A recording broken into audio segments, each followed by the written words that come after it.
First thing we're going to do is we're going to put the top plate of the tripod onto the bottom of the camera. So we release it over here. This little button over here allows us to slide it out, pop it onto the bottom of the camera.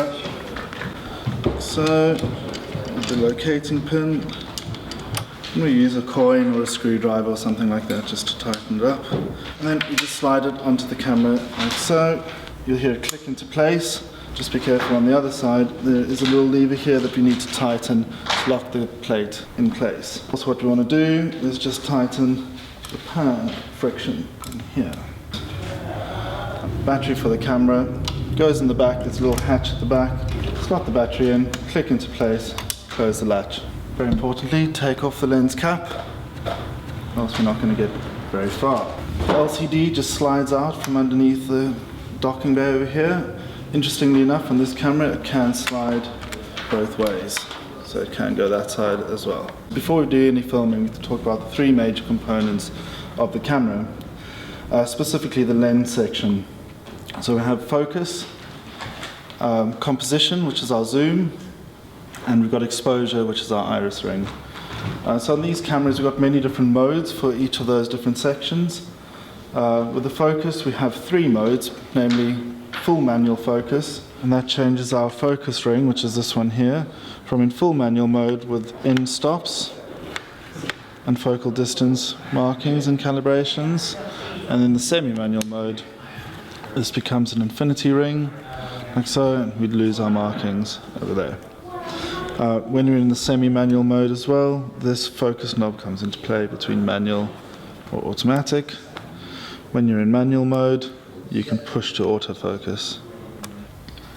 Moving back, we've got the zoom ring. Zoom selection switch between ring, which is this, using the ring to zoom, or switching it to rocker, which allows us to use the rocker on the hand grip over here if we're in handheld mode.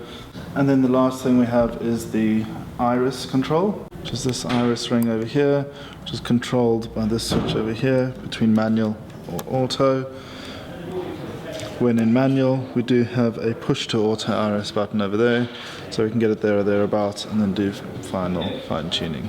The next thing we're going to cover is white balance. What we'll do, there are a few different white balance modes. We've got a preset mode and then two little what we call memory slots, A and B.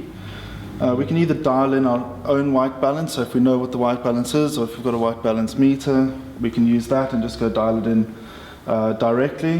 And to do that, make sure your switch is in the preset mode. We hit the white balance button. Anything on the screen that is orange we're able to adjust using the little roller menu scroll button. So we can go dial in the color temperature exactly, hit the set button. If we want to take what they call an automatic white balance reading, we flick it to one of the memory slots, let's say slot A, and then zoom in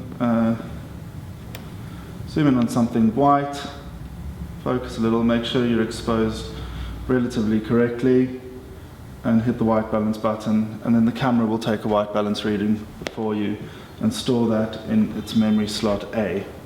What's useful of having two memory slots is that you can take two different readings. So if you're moving from indoors to outdoors or from room to room, you can take measurements beforehand and easily just flick between the two. On these cameras we've got two different card slots, card slot A and B. The camera uses compact flash media.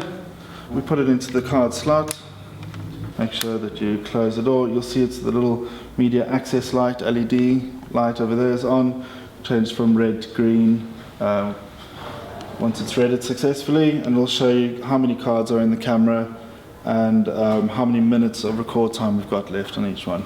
The last thing we want to check before we start filming really is that we're recording the correct sort of format. So that you can just check exactly your format at this top right area of the screen. Currently we're recording at 50 megabits a second, 1920 by 1080 full HD and in 25p.